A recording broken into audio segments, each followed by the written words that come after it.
New democracy. దీని ఉద్దేశం ఏమిటంటే 13వ తారీఖున గుండాల మండలం చెమ్మిడిగూడెం గ్రామానికి చెందిన చాట్ల వనిజ హాస్పిటల్కి డెలివరీ కేసు కోసం వస్తే డాక్టర్ లేకుండా డెలివరీ చేయటానికి అక్కడ ఉండేటువంటి నర్సులు పూనుకున్నారు.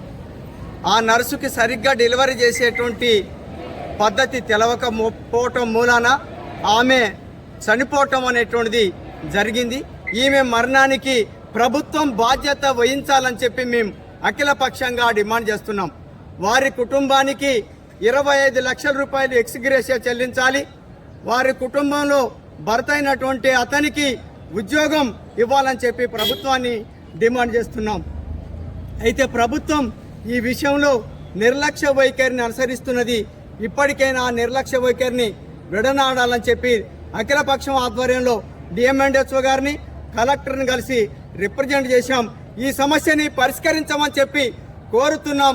ఈ సమస్యని పరిష్కరించకుండా ఇదే నిర్లక్ష్య వైఖరిని కొనసాగిస్తే మాత్రం ప్రభుత్వానికి వ్యతిరేకంగా అన్ని పక్షాల్ని కలుపుకొని గుండాల అఖిలపక్షం జిల్లా స్థాయి ఆందోళన కార్యక్రమం చేపడతాం.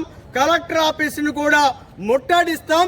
ఆ తర్వాత తీవ్ర పరిణామాలు ప్రభుత్వం ఎదుర్కోవాల్సి వస్తుందని చెప్పి ఈ రాష్ట్ర ప్రభుత్వాన్ని, రేవంత్ రెడ్డి గారి ప్రభుత్వాన్ని హెచ్చరిస్తున్నాం.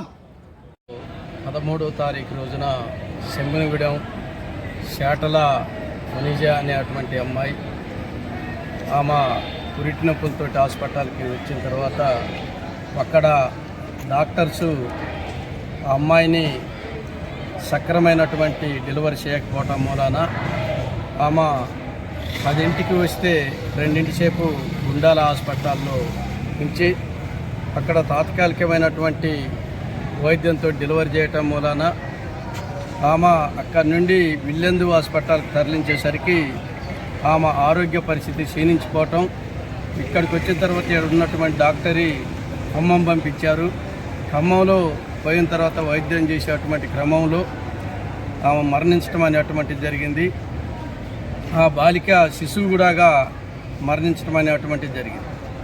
ఈ మరణానికి కారకులు ప్రభుత్వం, డాక్టర్లు అనేటువంటిది మేము భావించేటువంటిది. గుండాలకి ఎటు మూలలు చూసినా 60-70 కిలోమీటర్ల పట్టణ ప్రాంతానికి దూరంగా ఉన్నటువంటి గుండాల మండలానికి సక్రమంగా డాక్టర్సు సిబ్బంది లేకపోవటం మూలాన్నే ఈ ఘటన జరిగింది. దీనికి ప్రభుత్వం 25 లక్షలు చనిపోయినటువంటి కుటుంబానికి ఆదుకోవాలని, ఇవాళ ఆ అమ్మాయి అత్తమామ కూడా చనిపోయినటువంటి పరిస్థితి ఉంది. ఆయనని దిక్కులేనటువంటి స్థితిని ఈరోజు ప్రభుత్వం చేసింది కాబట్టి వాళ్ళ కుటుంబంలో ఒక ఉద్యోగం కూడా ఇవ్వాలని చెప్పి నేను గుండాల సర్పంచ్గా డిమాండ్ చేస్తున్నాను.